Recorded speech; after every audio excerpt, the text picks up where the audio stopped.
Sual 1. Cədvələ əsasən doğru sıraları müəyyən edin.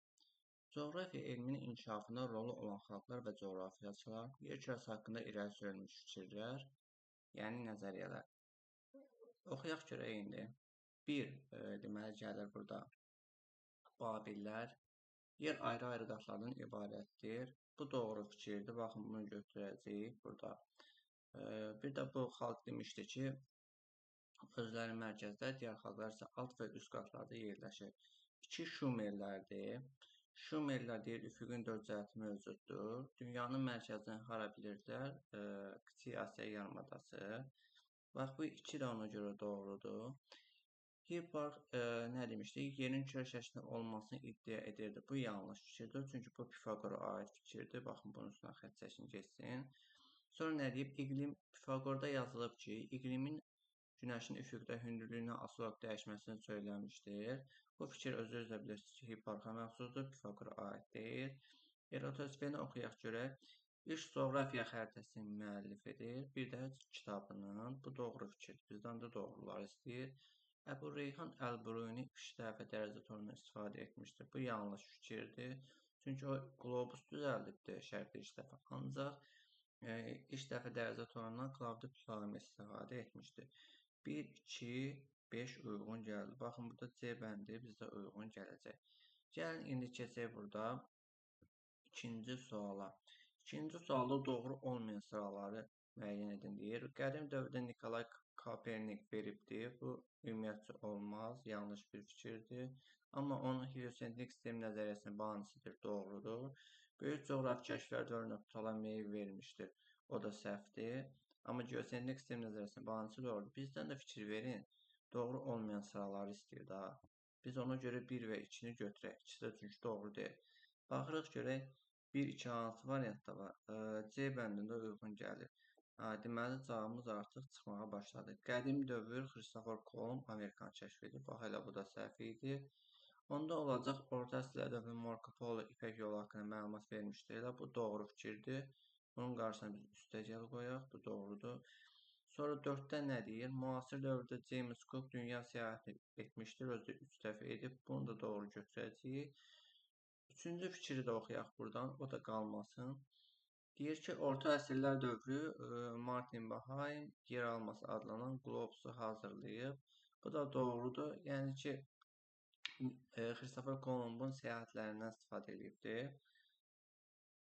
Kitabda konkret nəzəriyyə də var. 1, 2, 6 baxırsınız cavabda burada uşaqlar deməli gəldi nə? C bəndi. İndi 2-yə qədər gəlmişik. Keçək 3-cü suala. Üçüncü sual buradadır. Oxuyaq görək 3-cü sualı. Buradan da oxuya bilərəm. İtalyan Amerigo Vespucci'nin Yeni Dünya adlandırdığı əraziləri sonradan kim Amerika adlandırıb və hansı yarımkürələrdə yerləşir? Baxaq görək. Martin Vazca Müller bu uyğun gəlir. Leif Erikson yox. Burada nə deyirdi? Yeni Dünya adlandırdığı əraziləri sonradan kim Amerika adlandırıb və hansı yarımkürədə yerləşir? Kürələri də soruşur. Vasco da Gama bilirsiniz, Hindistan dəniz yolunu kəşf edib. Leif Erikson özü Leif Erikson hara getmişdi? Amerika, Vikinglər başçılıq eləmişdi. Amerikanı öyrənmək üçün səyahət edirdilər. Orada indi İslandiyanın da adı qeyd olunubdur. Norveçdən səyahətə başlayıblar. Bu cür məlumatlar verilibdir. Sonra Əl-Məsudi bizim axtardığımız cavab deyil. Çünki uyğun gəlməyəcək. Xristofor Kolumb. Burada həm də siz fikir versəz, cənub və qərb yazıb Amerikaya. Ona görə həmin fikrə görə də çıxırsınız. Xristofor Kolumb şimal yarımkürəsi vermişik. Yox, Xristofor Kolumbun özü də bilmir də, yerli əhalini adlandırmışdı, Hindollar adlandırdı. Ona görə Martin Vazca Mülleri götürəcəksiniz A bəndində. Bəs hansı yarımkürələrdə yerləşir? Şimal, cənub və qərb. Görürsünüz, şərq yarımkürəsi yoxdur bu variantda. Doğru cavab 3-də olacaq nə? A bəndi. Keçək indi hansı suala? 4-cü suala gəldik, çatdıq. Dördüncü sualı oxuyaq görək burada nə istəyir? Uyğunluğu müəyyən edin, səyyah və tədqiqatçılar. Birinci Kristofor Kolombdur, Fernand Magellandır, Vasco da Gama'dır. Baxın görün buradan hansıları uyğunlaşdırmaq olar. Bu qıraqdan yazaq 1, 2, 3. İndi nə edək burada? Vestinin adalarını bildikcə Kristofor Kolumb öyrənib, onda A verək. Sonra Amerikanı qalsın. Elə Amerikanın özünü də əslində mən Kristofor Kolumba verə bilərəm. Fernand Magellan hara getdi? Filippin adalarına gəlib çıxmışdı. Məsələn, bax, buraya yaza bilərəm. Sakit okeanda öyrənib. C ilə D-ni verək bura. Vasco da Gama da Hindistana gəlib. Doğru oldu. 1 A, B, 2 Z-dir, 3 Y. A bəndə uyğun gəldi elə burada. Keçək onda neçənci sualımıza? 5-ci sualımıza keçək burada. 5-ci sual biraz xəritə tipli sualdır. Oxuyaq da. 1606-1642-ci illərdə William Yanson və Abel Tasman kəşf etdikləri əraziləri və xüsusiyyətlərini müəyyən edin.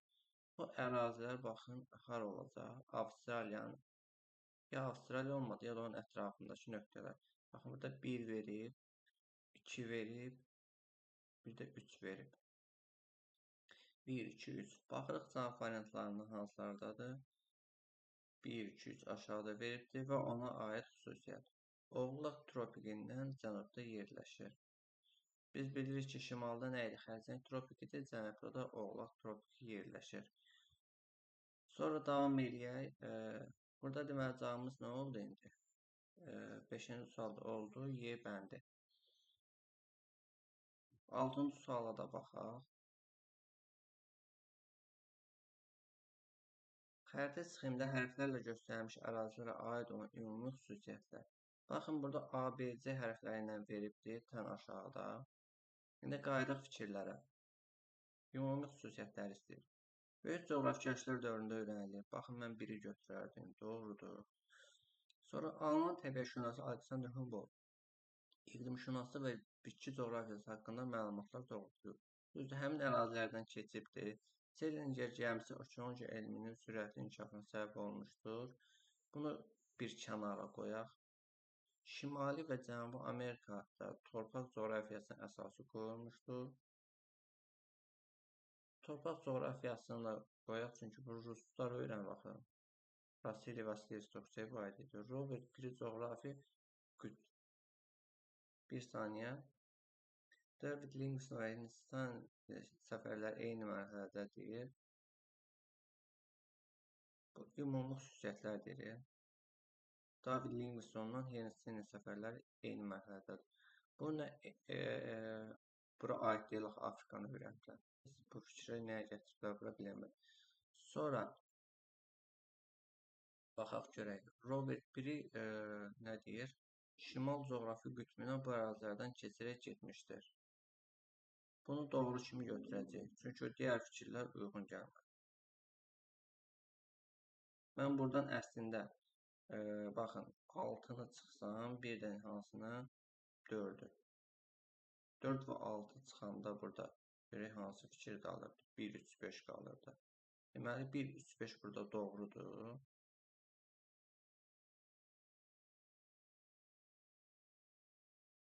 Yoxsa ayrı olmayanlar istəyirdi.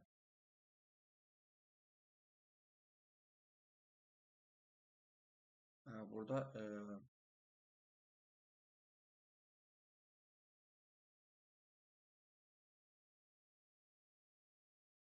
bir saniyə, mən burada fikirlər. Deməli, burada mənim səhvim nə oldu? Baxaq. 1 ilə 2-ni biz doğru götürdük. Baxın, nə deyir?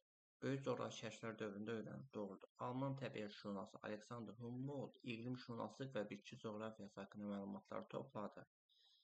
İndi burada nə qaldı? Challenger gəmisi mən çıxdım burada. Okeanografiya elminin sürətli inkişafına səbəb olmuşdur. Bunun adiyyatı yox idi. Şimal və Cənubi Amerikada torpaq coğrafiyasının əsası qoyulmuşdur. Bunda çıxdıq, çünki Rusiyadaydı. Robert Piri şimal coğrafi qütbünə bu ərazilərdən keçərək getmişdi. Bax, bu fikir səhvdir. Çünki oradan keçməyi bax, oraya imece xəritənin aşağısındadır. Mən də xəritəni heç baxmıram burada. Bax, görürsünüz xəritənin aşağısındadır. Bir də nədir? David Livingstone və Henry Sten səfərləri ilə eyni mərhələdə buranı öyrəniblər. Yəni eyni mərhələdədirsə, deməli buranı eyni mərhələdə öyrənib. Çünki burada bayaq da dedik ki, Alexander Humboldt gəlib, ikisi də müasir dövrə düşür, yəni eyni mərhələdə. Ona görə biz 6-nı da götürəndə gələcək cavabımıza baxaq, 1, 2, 6 olmalıdır. 1, 2, 6-da baxsardadır. C bəndində qeyd olunur. Digər variantlar ona görə avtomatik səhv oldu. Keçək indi növbəti 7-ci sualımıza. 7-ci sualımızı da oxuyaq, yazaq, vaxtımız gedir.